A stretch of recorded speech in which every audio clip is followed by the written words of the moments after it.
Рыбак поймал дельфина в сеть, но решил отпустить его, хотя это был его последний шанс заработать деньги.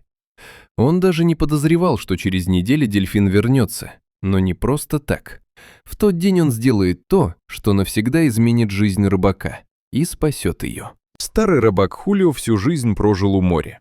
Оно было для него всем – работой, судьбой и единственным способом держаться на плаву. Но в последнее время море перестало быть просто стихией, оно стало испытанием. Его жена Марта тяжело болела. Врачи говорили прямо – нужна дорогая операция, иначе времени почти не осталось. Хулио понимал, каждый выход в море теперь – это не просто рыбалка, а борьба за жизнь любимого человека. В тот день все шло как обычно, пока сеть вдруг не натянулась с неожиданной силой. «Что там еще?» – пробормотал он, напрягая руки. Когда он вытянул ее, сердце сжалось. В сети бился дельфин. Большой, серый, испуганный. Его глаза смотрели прямо на человека, не как у зверя, а почти по-человечески. Хулио замер. Такой улов мог принести деньги. Очень нужные деньги. Но что-то внутри не давало ему сделать шаг дальше. Он вспомнил Марту, ее слабую улыбку и ее слова. «Главное, не теряй себя». «Ладно», – тихо сказал он. «Иди». Он разрезал сеть и освободил дельфина.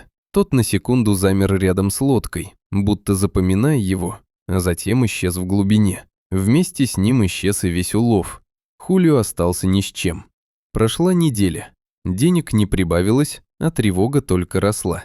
Но однажды утром, выйдя в море, он снова увидел его, того самого дельфина. Тот кружил рядом с лодкой, странно себя ведя. Толкал борт, отплывал и возвращался, словно звал за собой. «Ты чего хочешь?» – нахмурился Хулио. Но внутри вдруг возникло странное чувство – доверие.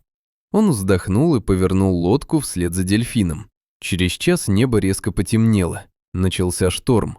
Сильный, резкий, беспощадный. Но бушевал он не там, где был Хулио, а там, куда он обычно направлялся.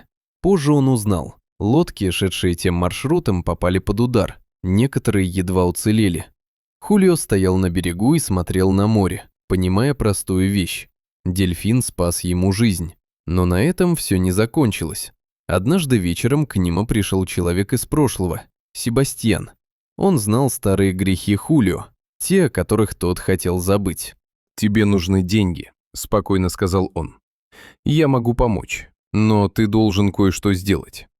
Цена была простой и страшной – предательство. Маленькое зло, которое можно было бы оправдать ради Марты. Хулио почти согласился, но в ту ночь, стоя у чужой лодки, готовый сделать шаг, он вдруг увидел в море знакомый силуэт. Дельфин. Тот самый. Он просто был там, смотрел. И этого оказалось достаточно. Хулио опустил руки. «Нет», – прошептал он. «Я не буду». Он ушел. Судьба не дала ему покоя. Вскоре он снова оказался в море, уже в шторме, рядом с тем самым Себастьяном. Волны перевернули лодку, и человек, который еще недавно угрожал ему, теперь тонул. Хулио мог отпустить, но не сделал этого. Он прыгнул в воду, он спас его и почти погиб сам.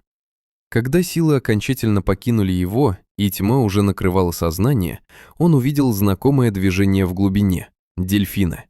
Тот подплыл к нему и вытолкнул к поверхности. Хулио очнулся на берегу, живой.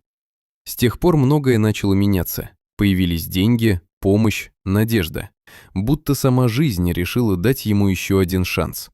Иногда он выходил к морю и ждал, и однажды снова увидел его. Дельфин спокойно плыл вдоль берега. Хулио улыбнулся. Теперь он понял. Это был не просто спасенный зверь, это был выбор. И каждый раз, когда он слушал свою совесть, дельфин возвращался.